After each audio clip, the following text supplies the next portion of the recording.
Welcome to the Out on Loan podcast. As always, I'm your host, Jeffrey Canova, joined by my lovely co host in today with the Isaac Hausen. As always, match day, World Cup 2026 match day 4 recap or recap day number 4 of this World Cup journey. Can't believe the round of 16 phase is already here. Just feel like the round of 32 just went by like that. But today we just had the first batch of round of 16s on the July 4th. Happy July 4th to any of our viewers and listeners out there as always. I think my dog also wanted to say a few things. So we're just going to have them in the background. But round of 16 matchups today, we had obviously Canada versus Morocco with Morocco taking the lead. Taking the win. 3-0 win from Morocco. Amazing performance from the Moroccans. And then obviously we had just a few hours ago, just a few minutes ago really, France knock out Paraguay to go through into the quarterfinals, as well as Morocco and France will have a rematch from the 2022 semifinal matchups between both of them. So rematch between those two teams, and I can't wait for that match. I was hoping that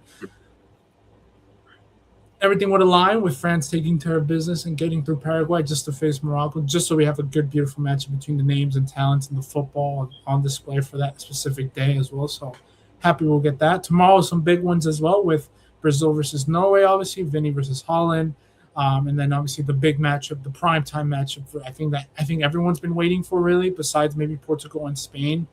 It will be England versus Morocco, and obviously outside USA versus Belgium too. But I think in terms of general audiences, people have been really waiting for that England versus Mexico game at the Azteca.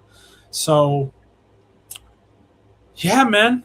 We'll do a little bit of USA preview as well into today's matchups, but for tomorrow's or Monday's matchup between Belgium. But let's start off with, I think, yesterday's last batch of round of 32 matchups between just a crazy day of football.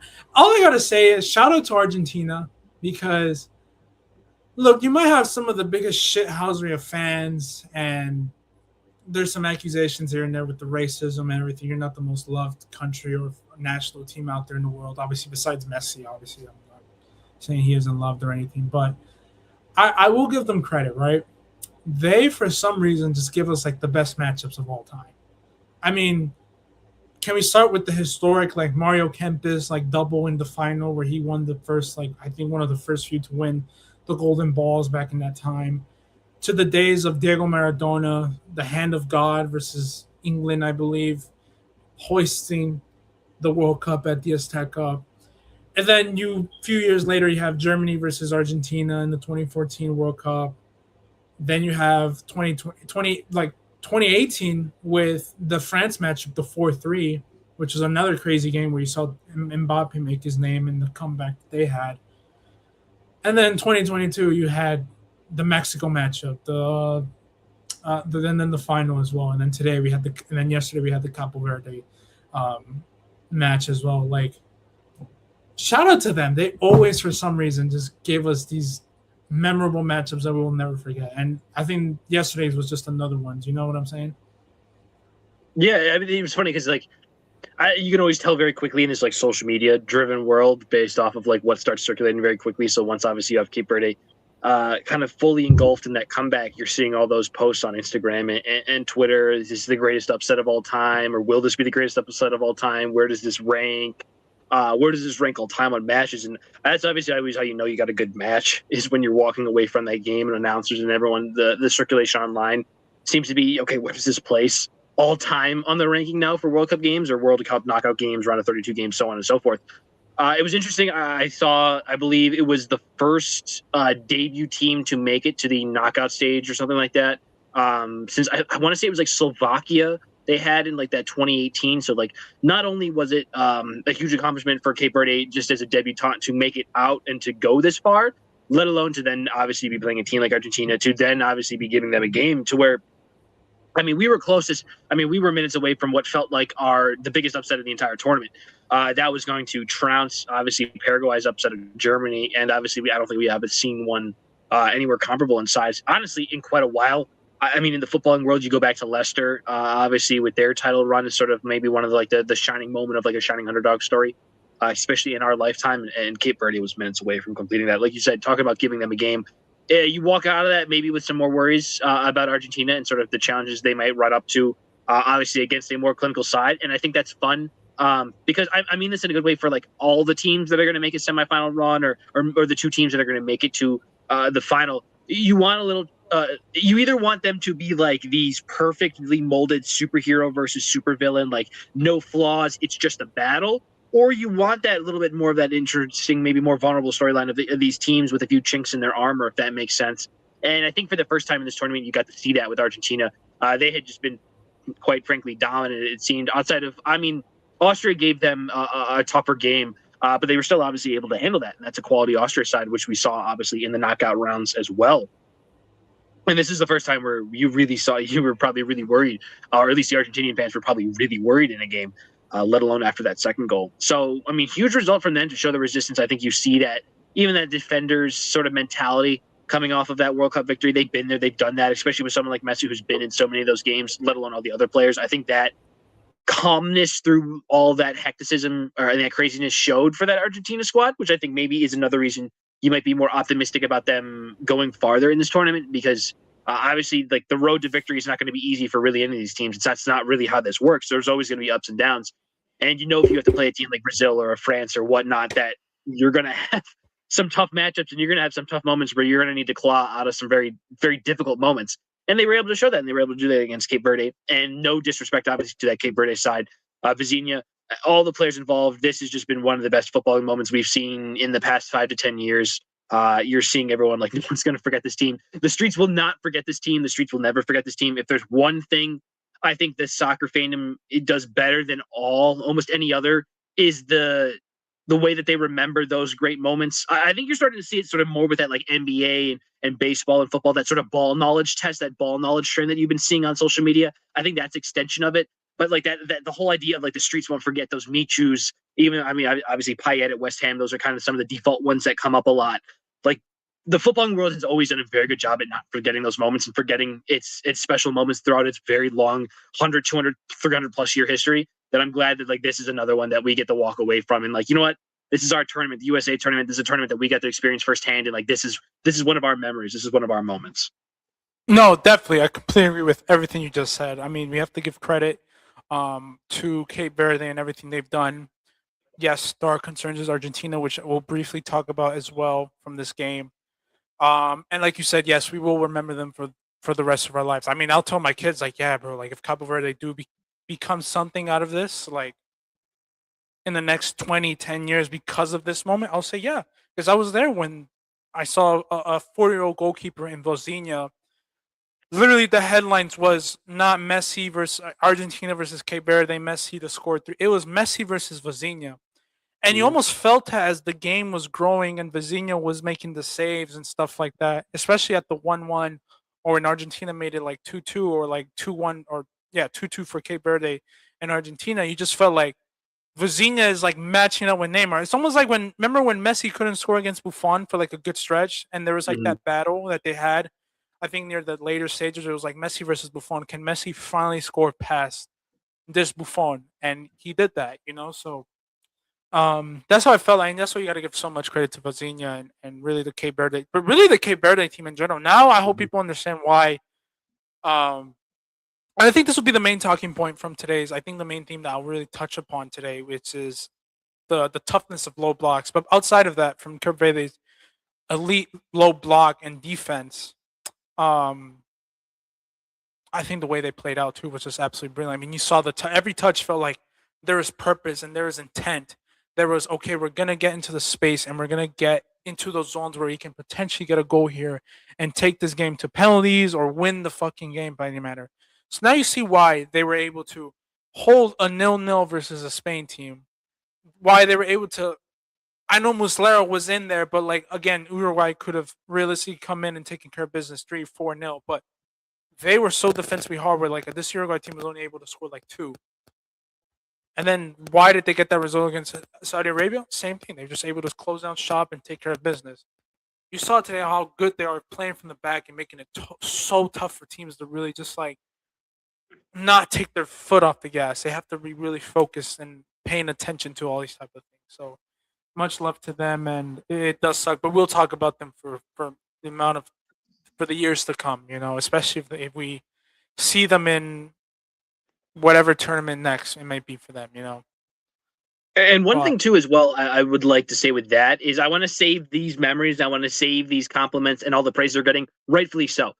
Next time when we get into the AFCON tournament, once the Premier League and all these other leagues are going on, and I see that English media and I see the rest of the media start complaining about AFCON and speaking about the quality of the tournament and why we're losing all our players and it's interrupting our season and it's taking away, blah, blah, blah, blah, blah. I don't want to hear you complain because you guys will be so quick, again, rightfully so, to levy a lot of praise on this Cape Verde squad for what they did. Again, rightfully so. But then it's right back when it comes in season. As soon as it starts affecting your football, as soon as it starts affecting your style of play, you're so quick to sort of go out and throw out these jabs sort of at the sport and at the continent at whole. So I'm just going to say remember that. Keep an eye on that because we can't be doing both. We can't be praising it during the small stretch of these 4 years and then not be praising Africa or Cape Verde or all these federations, all this football year round. You have to be supporting it year round because like you said, if you want that success to come in these 10 or 20 years, obviously it comes a lot from those own countries and from their own federations, but it also comes from the continuous support, not the support we give it every 4 years. Oh, take a bow, brother. Take a bow. Because that's been such a talking point since Mohamed Salah called out that fucking pussy. Excuse my language here. Jamie Carragher. I can't stand him, bro. I think he's the biggest.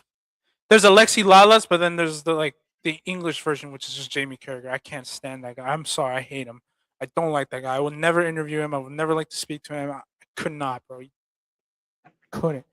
But you're absolutely right, man. I really hope that from here on out we get to see like the respect that they deserve, and I better not hear any complaints about them as well. If you're gonna do this, you're gonna do that as well. So, completely agree with you right there. But other matches we saw, Colombia's will take care of business. They got through into the fourth round of 16 as well. So we'll see them go up against Switzerland, who is it that they beat? If I'm not mistaken, Switzerland. They got through past. Who was it that Switzerland got through? I think it was Australia. Algeria. Algeria. And then we had Egypt, who will be obviously going up against Argentina as well. So we'll see that. Well, 2 African teams for Argentina too, but we'll see if they can put up a fight. And like I said before too, I'm really hoping it's one of these African teams that knock out Argentina. I don't know. There's not that many after this. I think it's just Morocco after this.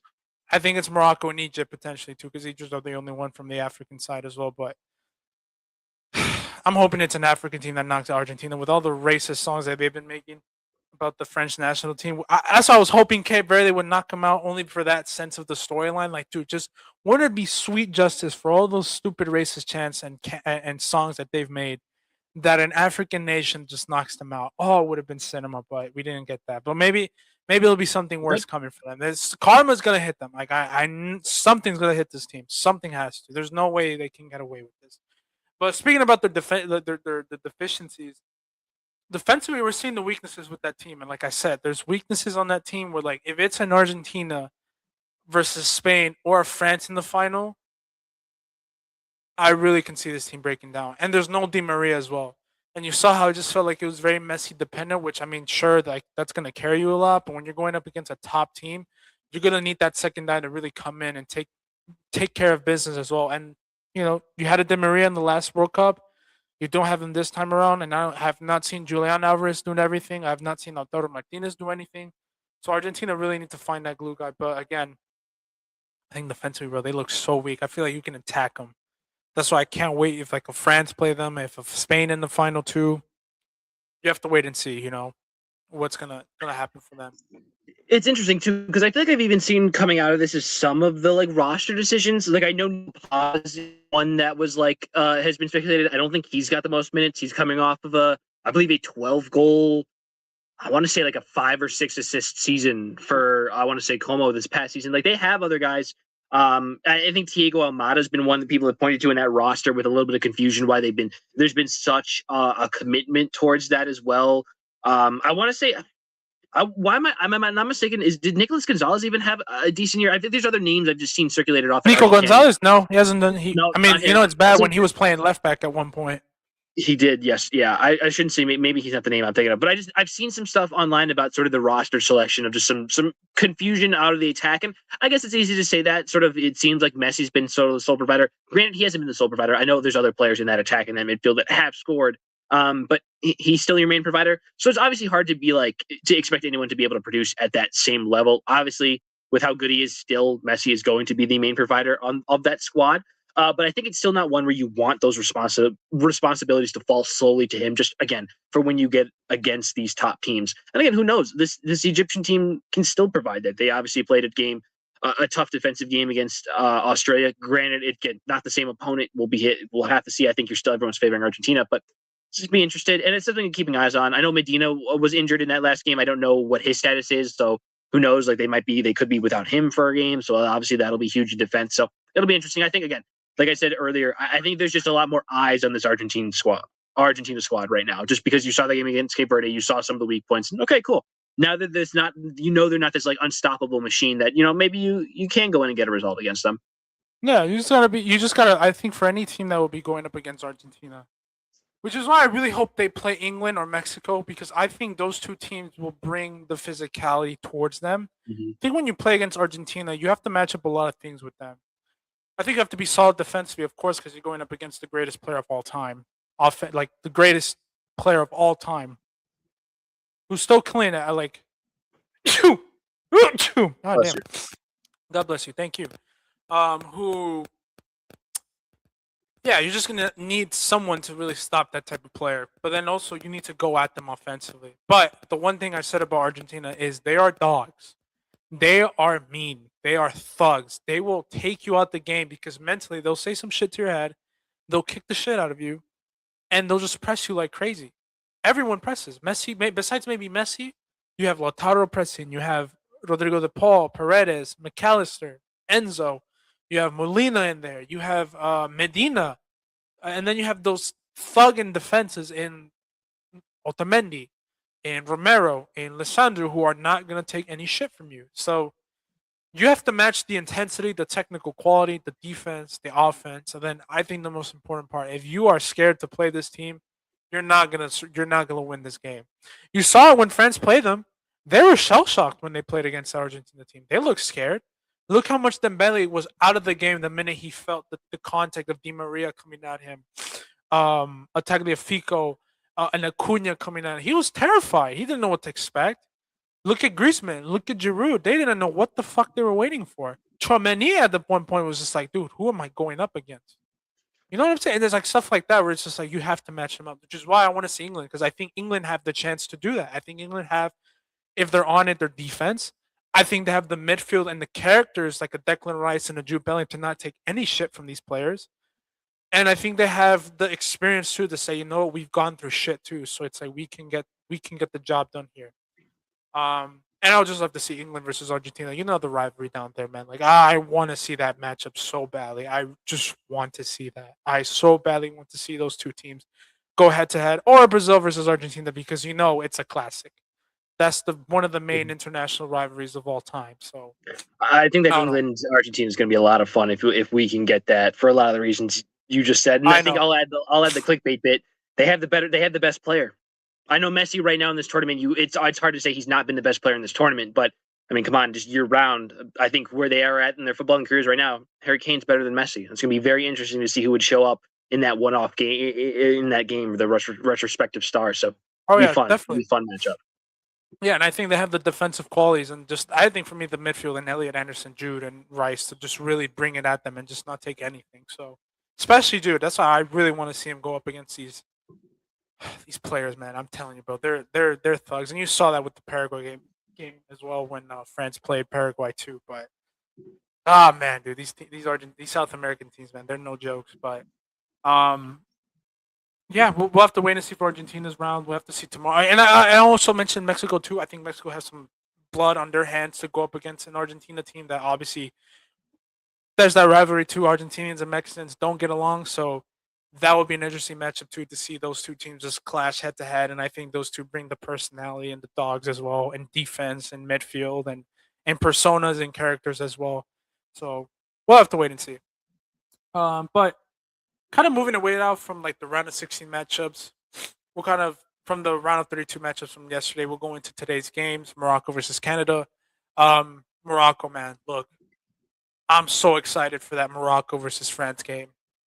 I'm completely excited. I'm gonna be gonna grab my popcorn, and we're gonna watch some good football because Morocco are just they're gonna become a powerhouse, right? They have to.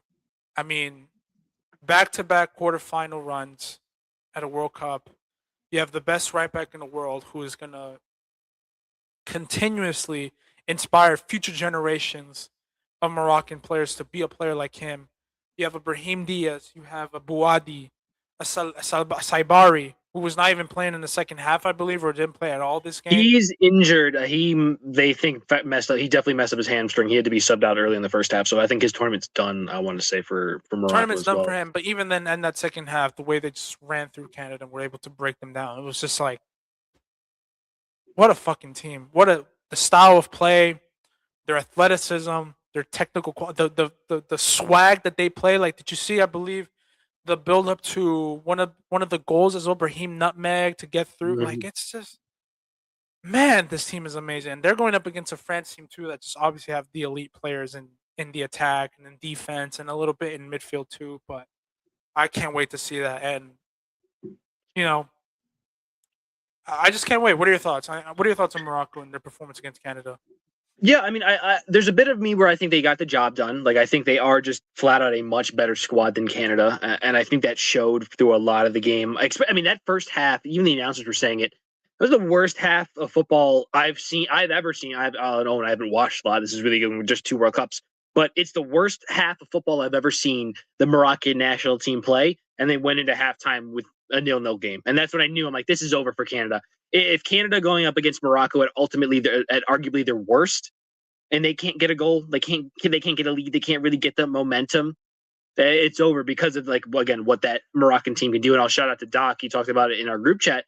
It's a team that's really good at growing into the game. They might not come out of the gates firing, which has been what's so funny about the tournament so far, and what'll be so huge about that Sayobari loss is he seemed to be the guy that just sort of be breaking that streak a little bit. They would come out and they'd get that first half goal. They'd get a goal 10, 20, whatever, 5 minutes in. He'd put them up, and they were kind of able to cruise from there on out, especially with the way that they sort of control games in the midfield.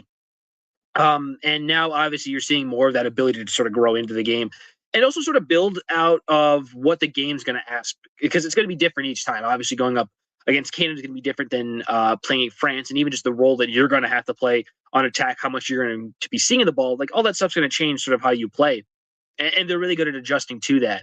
And I think you're also walking out of the French game today versus Paraguay, seeing the trouble that Paraguay brought them in that low block. Now, obviously, we talk about Paraguay. We'll get into it later. They are elite at that. That's what they do. And we know why they're so good and why they've gotten this far.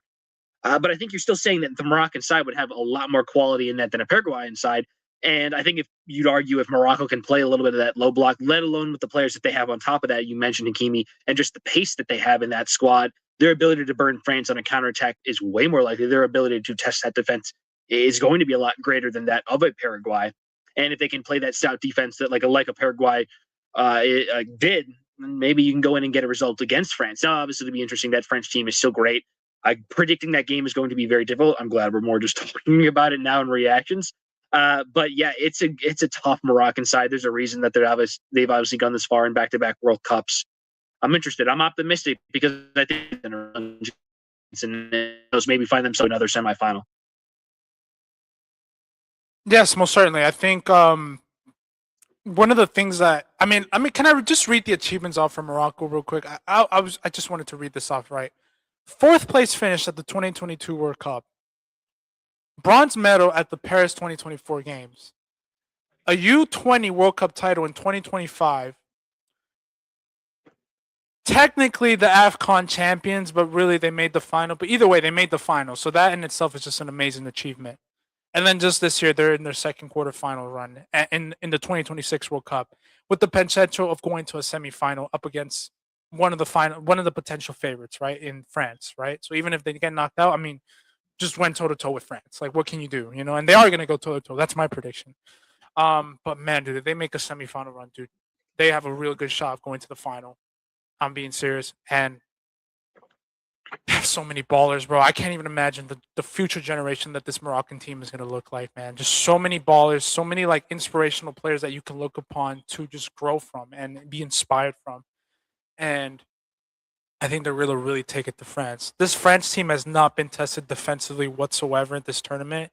The one game that I really wanted to see them be tested was that Norway, because you're going up against the best striker arguably in the world in Erling Haaland, Sorloth, Odegaard, all those type of things. And they kind of get tested against Senegal, but like that's not like your Brahim Diaz's and the high-powered offense of a Moroccan team with like a Hakimi and all these type of things. With the Saibari, for example, who's been one of the players of the tournament, a Lamine, for example, a Messi, a Vinny, a Jude, Kane, all these type of they haven't faced that yet, and I think this will be one of their first few tests that we'll see, and I think they'll give them something. But I think at the end of the day, I think this France team will pull through. And this kind of leads into my main topic that I kind of brought upon with Cape Verde and Argentina. I think people really need to start understanding how hard it is for a team to break down a low block.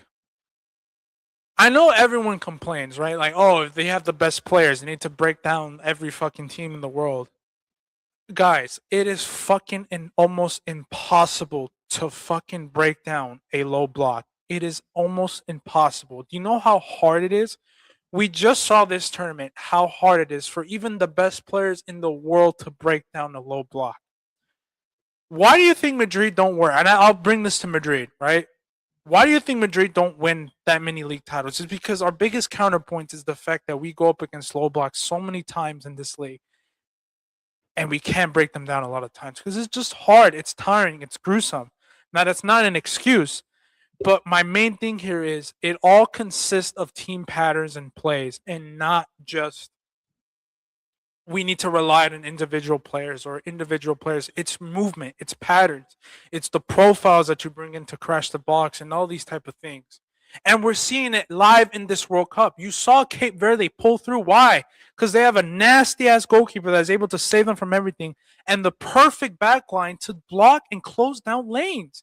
It is so hard. It is almost impossible. That's why they got a 0-0 draw against Spain. And Spain is one of the best teams in the world when it comes to pattern plays and movement and first-time football and breaking the lines and finding that intricate, incisive pass to break through the defense. Yet they couldn't score past them. And I know there wasn't Lamine, but still, they have some of the best creators in there in Pedri and Rodri, and they still couldn't break them down. And you saw it today for Paraguay versus France, which is why I said that's going to be a tough game for France. And you saw it today. How hard was it? Tell me, look how hard it was for France to break down that Paraguay defense. They couldn't. It took one moment of and that's all it is at times when it comes to breaking down low blocks. It's crashing inside the box, or it's just a moment of fucking magic. It really is. An error in defense, a moment of magic where the Desiree Doué had to go through 2, 3, 4, 5 men to get a shot, and then the penalty just came through a clear-cut foul. But I didn't think Olise had a great game. I didn't think Mbappe had a great game. I didn't even think Dembele had a great game. But look how hard it is to break up. Look how hard it is. It's hard. It's impossible. So you got to give credit to these teams, but then you also can't really fault too much of these players. Because again, you got to mainly fault the managers here, which is why we criticize the Champs. Is you got to find the patterns, the right substitutes, the right profiles. Mm-hmm. But it's just you can't just rely on one player to be a creative wizard against a low. It's just so hard. You can't one player can't do it. One player cannot do it. So when we're criticizing team performances or team play or player performances, please look at the teams they're playing against, especially against a low block. It's almost impossible. It's almost hard. Low blocks are the main thing in football that you have to figure out how to break down, and it really comes down to team patterns in play. And like as you know, there's sort of I always think with that, seeing it a lot on the U.S. side. Obviously, in CONCACAF, you're used to a lot of low blocks. You mentioned for Madrid, and as a Bayern fan, I see a lot of low blocks, and I want to just note on sort of like what it takes on like the offensive perspective. At least I say from a viewership perspective of what that looks like a team has to do. Obviously, like you said, a lot of it comes down to the manager. Some of these attacks, like they just don't have the manpower in these national team attacks. Like one of the reasons like a Bayern or something like that is so successful at breaking down these low blocks is because you have a Kane who's arguably a top 3 striker in the world, Olise who's like a top 3 chance creator in the world. You know what I mean? That's at least how he's been playing. Musiala, which like track record wise had been like a top 3, top 5 chance creator in the world. Like if you're stretching back these past few years, it's because just the amount of numbers that they have and the ability that they have mixed in there. Or it's just again, it's what you create in those final thirds. Like you said, it's either a moment of brilliance You can either those one or two players that can break down a low block are your Messis and are your Ronaldos, and they're able to do that for reasons because they're simply one of the best. They can dribble around three players, and like you said, draw that foul or find those small spaces in that low block. Right. Or fucking win the ball in the air and just crash. Exactly. It's either manufacturing magic or on the opposite side of the spectrum, it's manufacturing chaos. It's getting a lot of people in the box. Loose ball. It's all over the place. It's muddled up. The keeper's blocked. You're spamming a lot of shots in. It's messy. It's either really ugly. You're spamming a lot of shots. It's really bad. It's really disjointed. Or yeah, like you said, it's that moment of magic and that's brilliance. And there's really no middle way to go about that. I feel like when trying to break down that low block. And then lastly, sometimes it also just comes from experience. That's why some of those top players in those top sides, it's good to have an Mbappe. It's good to have those Elises. Now, like you talked about, not having their best games, you would expect more from them.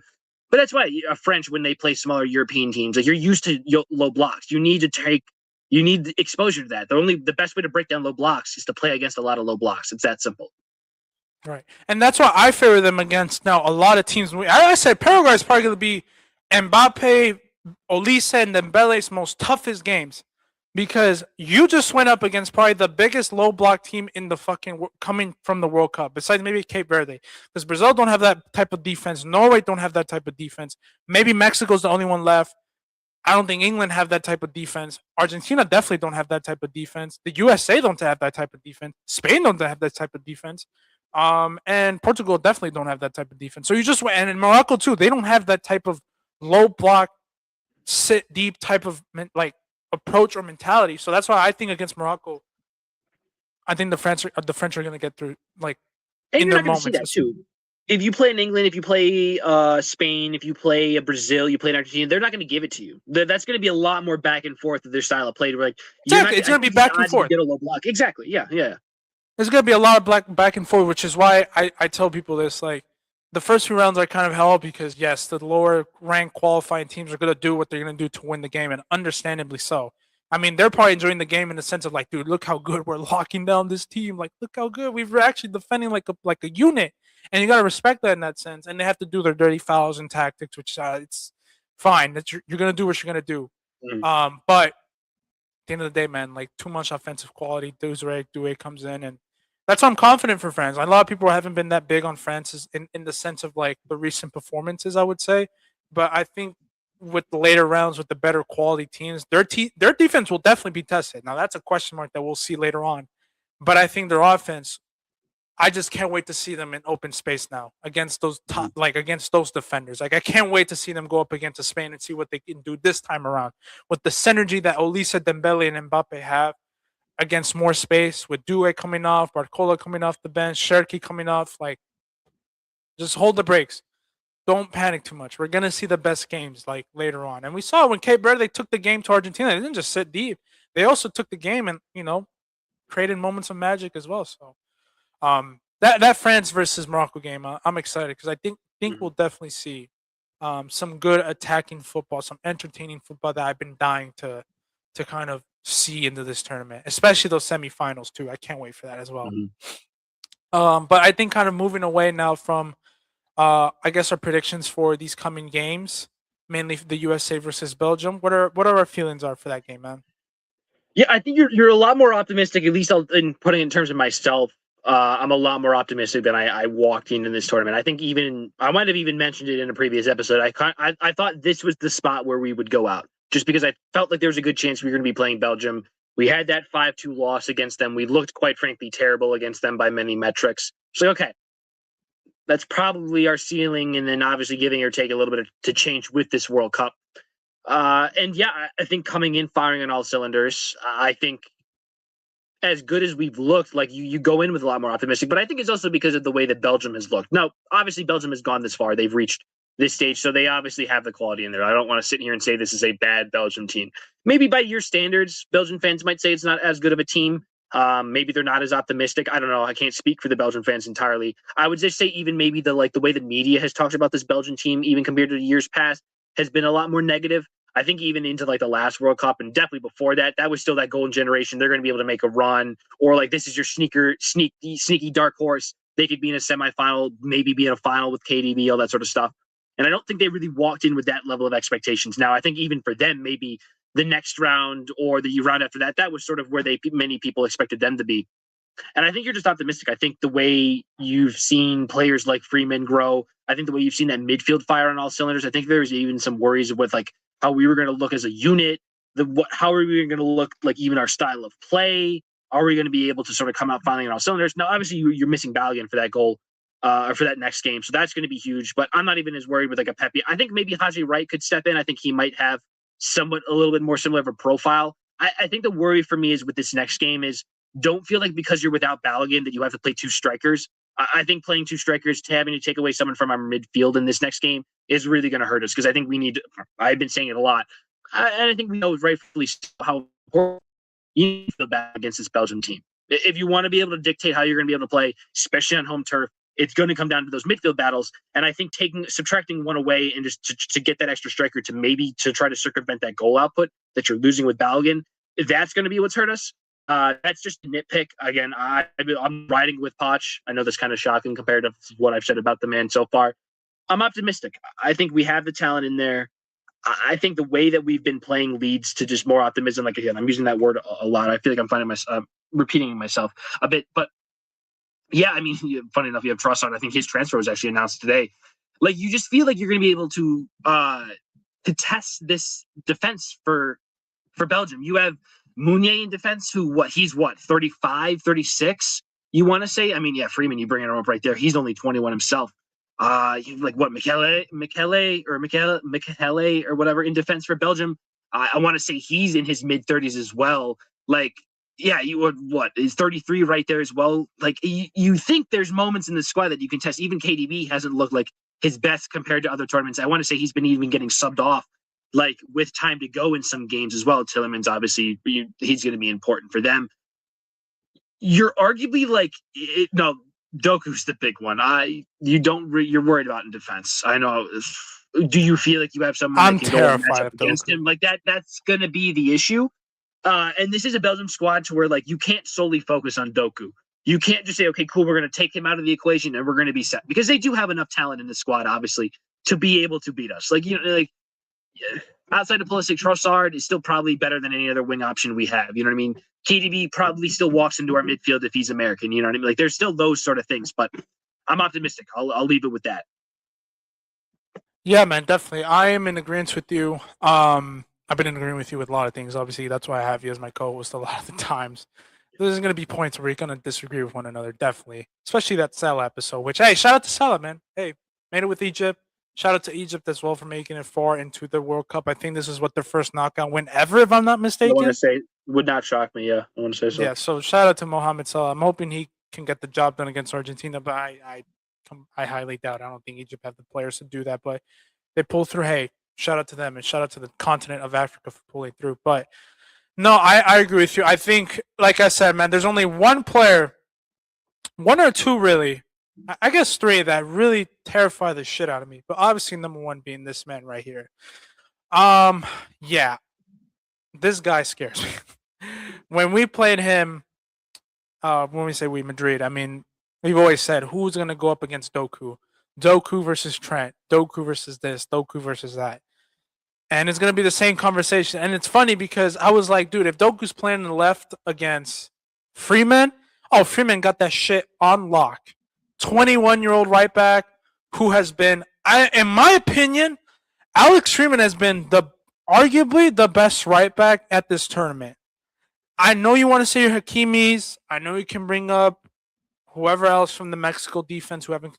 I think for me, if he's not one, he's right behind Hakimi as the best right back at this tournament.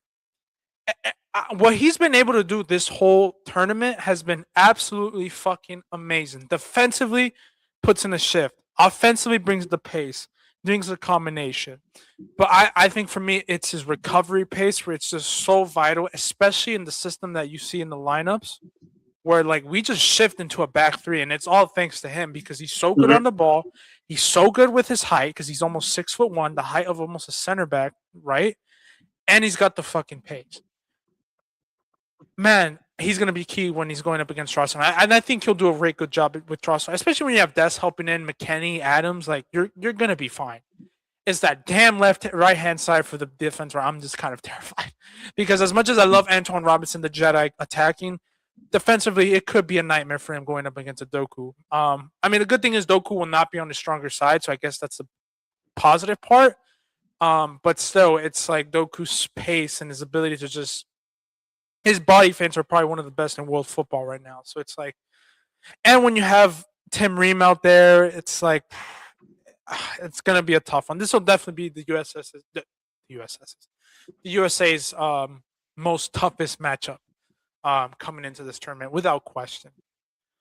Yeah, it's disappointing. I don't think Freeman played Man City. I don't think he was healthy for any of those games. So like I didn't get to see like a Robinson Doku matchup earlier in the Prem to where I can get an idea of what that looks like. Because like pace for pace wise, I think Robinson has the ability to match him. Like you said, it's some of those defensive things you're going to be worried about. But I'd even say lastly to note that Freeman, Dest, McKennie, Adams, that more right hand side is going to be important because I think you're looking at that maybe more left hand side of the defense or whatever would match up with that Trossard, Castagne, Raskin Theatre. Like that's where you need to like. I think that's the side that needs to produce more. I think if we want to go far, now it's past our. We need something other than the Balogun and the ballistic to lead us going forward. We need a moment of brilliance. I think from like a Dest. Maybe it's Pepe. Maybe it's McKennie. Maybe Adams has his offensive moment. You know what I mean? Like that's. I think if we're going to win this game against Belgium, it's going to come from someone outside of like that ballistic crowd. Yeah, more without question. I think the two players I'm looking at for us to really get through will be Tillman and Freeman. Like I said, I think Freeman with taking care of that left hand side on his own, with Dest helping out with McKennie. But I think Tillman, when it comes to the defensive shift that he's going to have to put, we're really going to need him to help on that left and that right hand, our defensive left hand side going up against Belgium's right hand side because you have Mounier coming in, you have De Bruyne who likes to shift into those little zones as well. You have obviously, and then the main man being Doku. And I'm desperately going to need a Tillman masterclass here to just cover the ground, man. Just do what you can and covering ground, winning aerial battles, whatever Malik Tillman can do, man. Please, I need Malik Tillman to have just Malik Tillman and Freeman just has been my two favorite players that I've seen emerge into this team, this tournament, and I can't wait to see them get big moves because they definitely will, especially Freeman. There's no way any like Prem team takes them. I mean, shoot, bro. If we didn't get Dumfries, I would have said Madrid. If I was Madrid, dude, I would have bought him. Man. I'll be interested because I think Freeman just recently joined Villarreal. I want to say this past year was he's newly transferred. So I'll be interested because I think you're walking into that now. You're looking at Freeman. It's like this is a main guy that you're going to expect to see sort of in that Villarreal back line. Then, like you said, where's that move now? Is Tillman now your building block? Is Leverkusen looking at him as like, wow, this is our guy in the midfield to build off of, or like you said, wow, this is a guy that we can cash in on after a pretty good tournament. And either way, it's going to be fun for the U.S. fans. No, definitely. Oh, yes, without question. And I'm thinking Freeman will be the one to leave because he's just been, like I said, bro, I think he's been the second best right back this tournament. Everything he's been able to do defensively, those games against, you saw how much we lacked him in that Turkey game. I think we were missing him, his defensive abilities and shift. I also think and then you just saw the Australia game, how he was able to lock down that hand side. Obviously, the Paraguay game, how he was able to get into those zones and pockets to really help out with possession and in transition and defensive transition as well. But yeah, I need Tillman to really lock it down on that left-hand side. And Richards too, because it looks like maybe Richards will be switching sides because Tim Ream usually is the one playing on the left. But I'm imagining that Potts will probably have them switch so you have the more younger, physical, experienced Richards just going up against that side with Doku and in those transition runs as well. But I'm very curious to see how the U.S. will match up, definitely. I think I want to see whether they'll be more defensively minded and just hit them on the counterattack.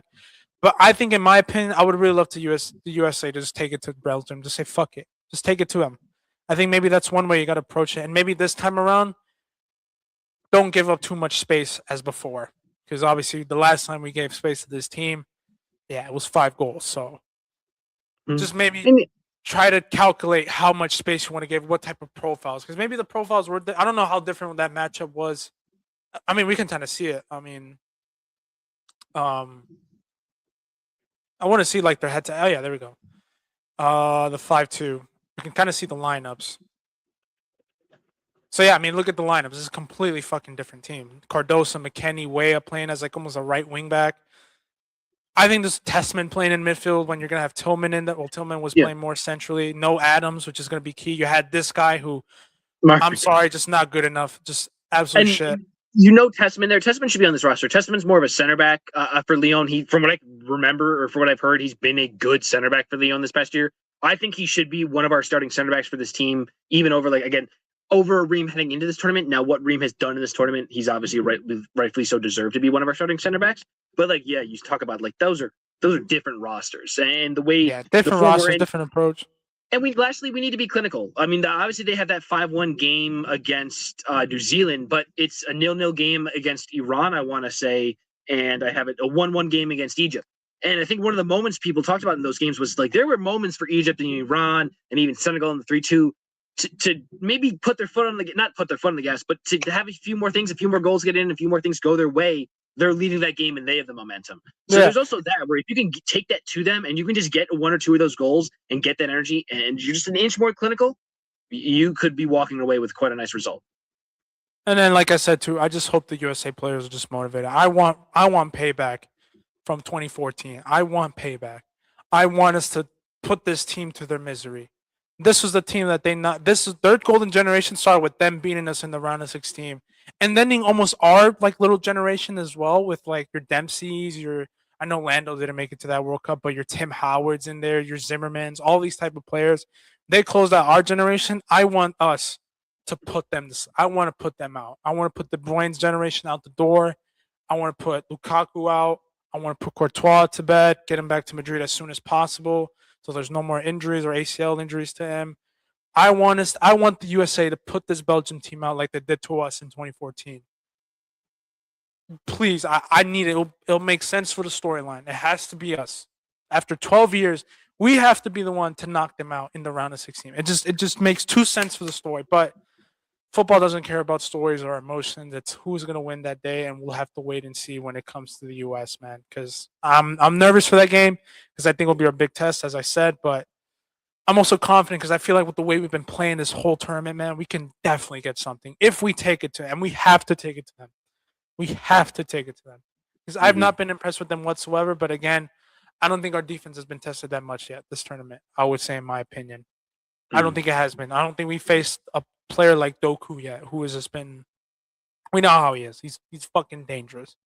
So we'll have to wait and see. But I think that's all I got for today's little USA preview for Monday's game. Little bit of preview for that Morocco versus France, low block conversations as well. Cape Verde doing the wonders for the AFCON. Argentina, their frailties. A little bit of concerns for Mexico and Argentina. I mean Mexico and England tomorrow, as England they have a tough matchup, and we'll have to wait and see how they do. What are your thoughts for that game? Do you have any like little crazy hot takes? Do you think Mexico can get the job done? Favorites? I think they can get the job done. I think it's easy to say they can get the job done. I think we've seen how big the crowd, the home field advantage can play. Now, obviously, you didn't see it today with Canada. The Mexican squad is just a lot better than this Canadian squad. I think they're a lot better managed as well. Obviously, there's been some concerns against this England team. Like we said, they catch them on the counter. A game like against the DR Congo. Like I think if you play that game like you do against the Congo, I think you lose that game if it's Mexico.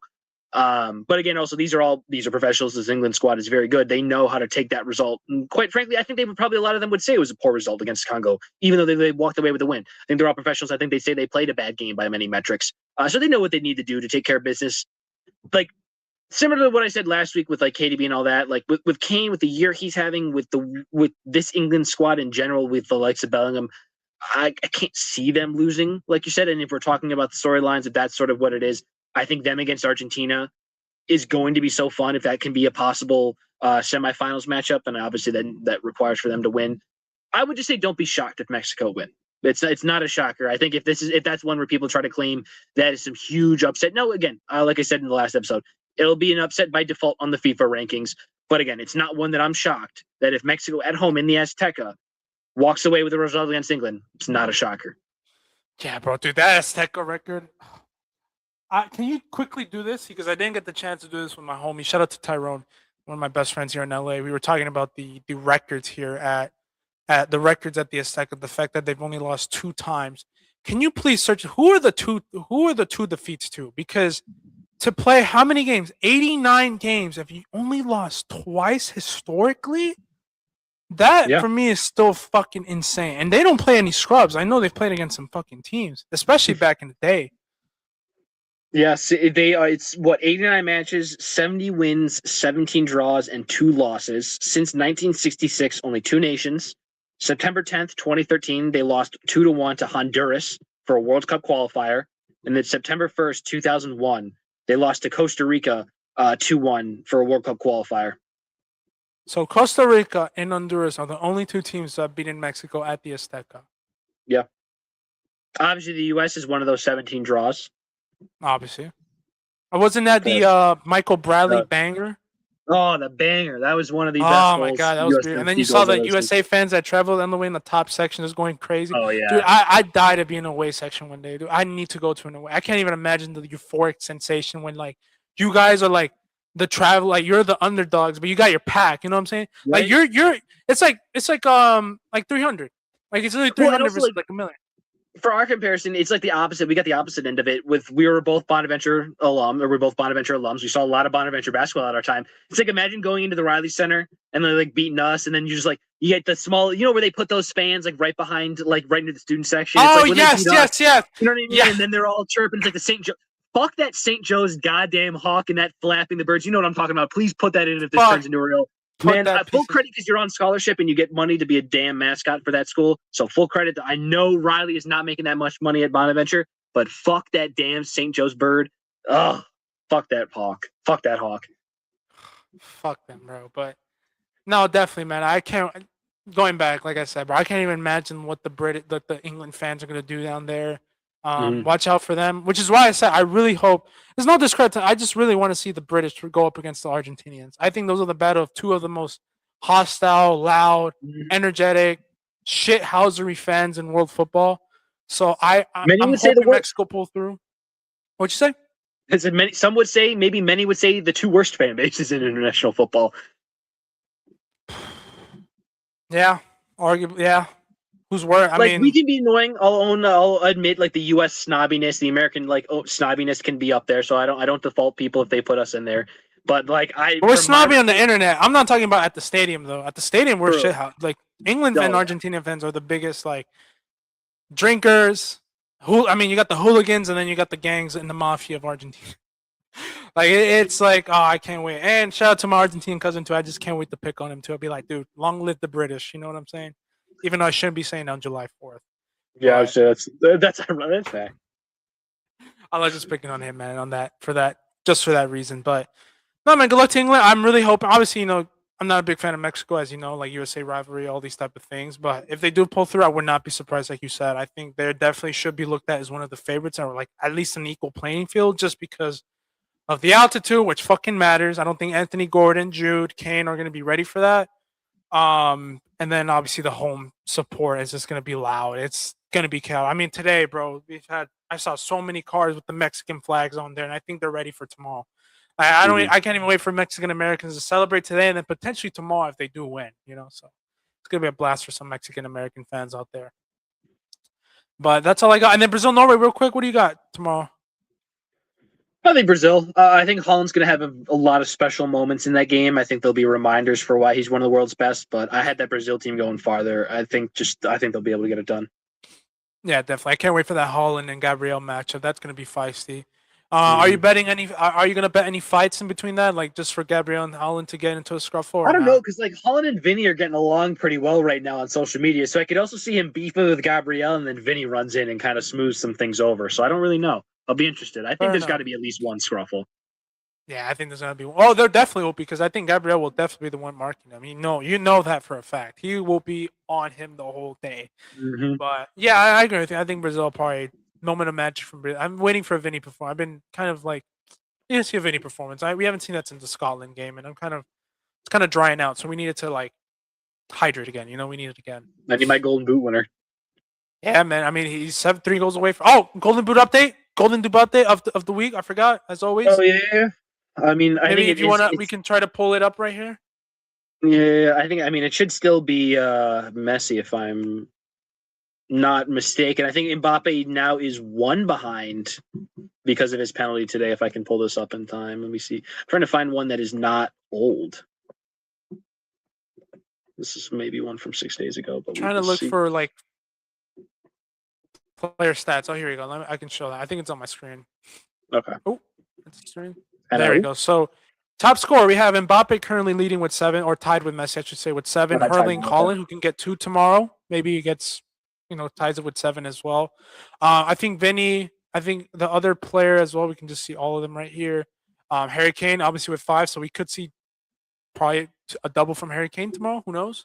And Nate can tie it with 7. Haaland and Kane can get 2 tomorrow and tie it with 7. Vinny, if he gets a crazy hat trick against Norway, who knows? Ties it with 7 too, so we'll see that. Shout out to Michael Olise, Bruno Guimaraes, and Brahim Diaz is in there with the assist race, with currently 4 between Bruno and Brahim Diaz, and then obviously Olise with 5 leading the race too, and looks to not be stopping. So shout out to him as always, and Roberto Alvarado too, who, if he has a good game against England and has 2 assists, he'll probably be leading the race in there as well. Obviously, Mbappe with the most goal contributions in 2 goals, 7 goals and 2 assists. So, yeah, man. I mean, just overall, man, like Mbappe has been leading the race for like probably the player of the tournament, I would say, with Messi too. But I'm really hoping Vinny just gets the stat sheets going too. I really want him to get into those like records with goals and stuff. But yeah, man, that's all I got for today's episode. Kind of nervous for Monday's game. Tomorrow we got to watch along, so we will be watching that Mexico versus England game together. We'll see how Whatever much time it is.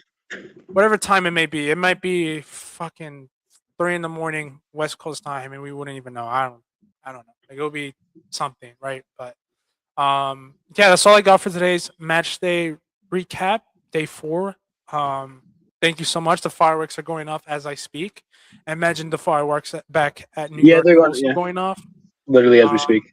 Got 3 or 4 coming in a row right now, so it's probably my cue to end the show. But as always, thank you so much, Isaac, and to all our listeners out there. And we hope to see you for tomorrow's watch along and recap.